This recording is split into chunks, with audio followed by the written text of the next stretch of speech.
Chancellor Fukakusa, President Lashemi, Provost Benaroche, deans, esteemed colleagues and representatives, graduands, family members and friends, honored guests. That is the longest line I have ever had to say. That is like Hamlet long. My friends, I am an actor. I know nothing of medicine. I know nothing of the legal system. And yet today, I am a doctor of laws.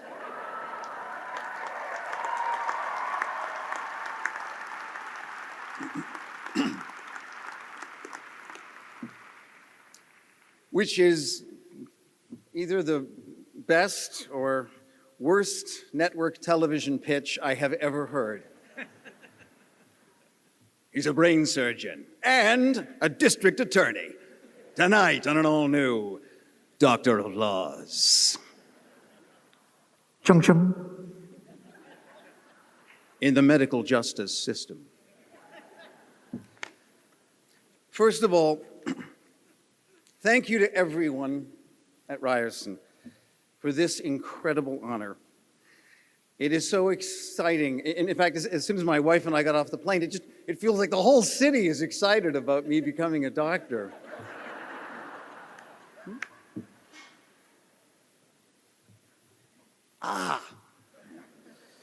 Basketball's fun too. Yeah.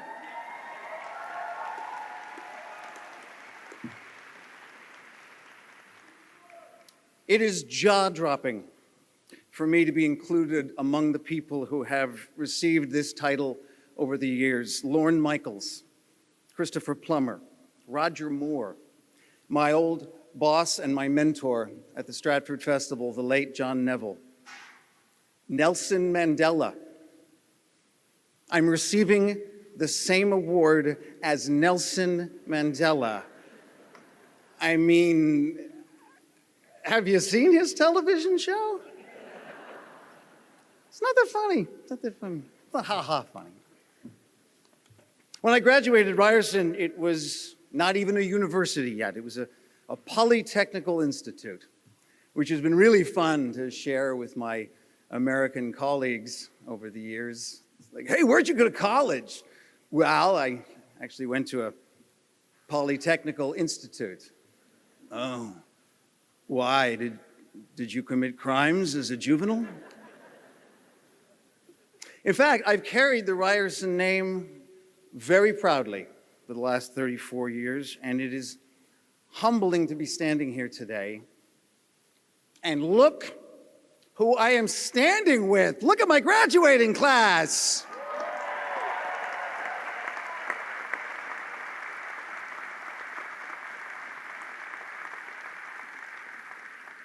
We did it, you guys. I feel like that one parent that walks into the party at 11:30 and is like, what are we doing, kids? Shots?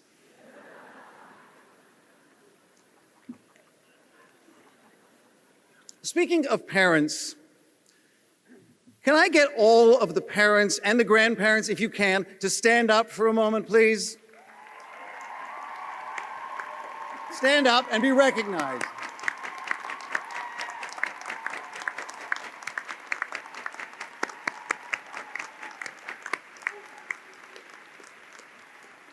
It is very, very hard to graduate with a dance degree or an acting degree or a design degree without a family behind you supporting and believing in your dreams. So thank you, parents. I know I couldn't have done it without my parents.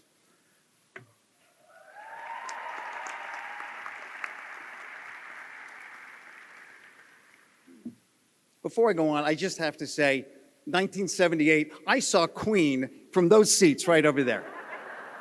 Right? My brother and I saw Triumph. Less impressive, I know, but Canadian. 34 years ago, I was leaving Ryerson and entering a very different world than you are now. A more predictable world, a world of long-established rules and guidelines, clear job descriptions set in stone. My education was learning how things were done, not how I might do them differently. And that's all changing. It's changing for you. It's also changing because of you. In my day, your boss would be some old white guy. You'd be like, all right, slow down there, young'un. You'll get there eventually. Just listen up, learn something. Nowadays, I spend most of my time running to my 16-year-old because I can't figure out how to work my phone. For years, speeches like this always ended with some older person saying, "You are the future." But it's not true. You are not the future. You are the present. You are today. We need you right now more than ever.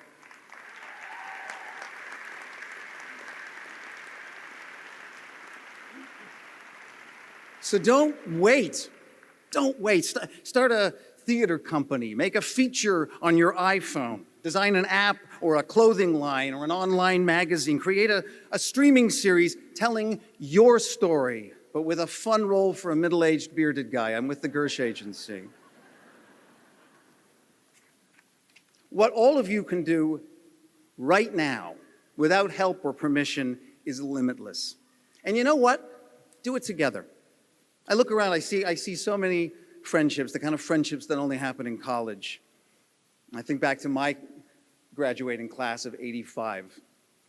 Friends I'm still close with, Gabby and Bart and Helga, my friend Michael, my dear friend Scott Brunt, who's here with me today 34 years later. You know, we were so close, and yet, after 3 years together, we went off into the brutal entertainment industry by ourselves. Because that's kind of how it was done. It was every man for himself. You tried to get an agent and you waited by the phone. Don't.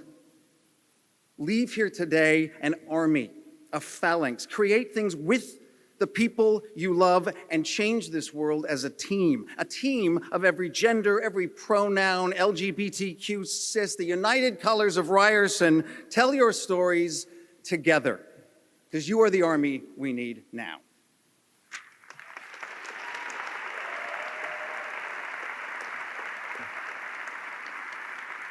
Today is huge because for a lot of you, it's the last phase of SAFE, of structure, of schedule.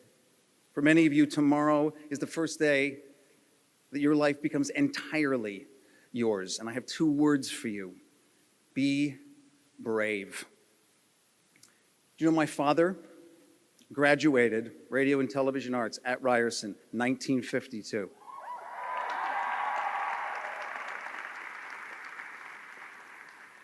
Did you know that? Of course you didn't. I didn't know that. He never told me. This is true. I was second year Ryerson before I found out that he had been a graduate 30 years earlier. And it turns out he graduated and he panicked. He went into finance, had a great career in finance. But it was not the thing he loved. It takes a lot of risk to follow your dreams. My father wanted me to follow my dreams. I say to you, be courageous. Be kind and be courageous. I want to tell a story about my Ryerson roommate, the brilliant Canadian playwright Michael Healy. In our last year in the theater program, we lived at Sherburne and Dundas in a little apartment. And if you ever get a chance to do that, don't do that. I mean, be brave, but don't be an idiot. I left for Stratford. Michael wanted a job at the Shaw Festival. So he wrote a letter, paper and pen, to the artistic director, Christopher Newton. He said, "Dear Mr. Newton, I love what you do. I would so love to work at your festival." Never got an answer. Wrote another letter the next week. Nothing. Kept writing a letter. Eventually he was writing a letter a day and sending it. Sometimes he wasn't even talking about jobs. He was just saying, "Hey, here's my day. Here's what I observed today on Gerrard Street." A year's worth of letters. And finally one day he wrote a letter with one sentence. He said, "Dear Mr. Newton, I wonder, are you even reading these?" And the following week he got his first response. It was one word. It was, "Dear Mr. Healy, yes." Now, That yes took tremendous patience, and patience is good. But you know what we need right now? Impatience. The world needs young Canadians. We need your brains and your hearts and your empathy. So don't wait for that yes. Assume it. Seize the day, because you may have been an acting student, but today you are an actor. You may have been a design student. Today you are a designer. You may have been a dance student. Today you are a dancer. You're a journalist, a producer, a director. All of you are the artists that will forge a better tomorrow. But please, for the love of God, do it today. Be determined, be tenacious, be courageous, and above all, be kind. Doctor's orders. Thank you.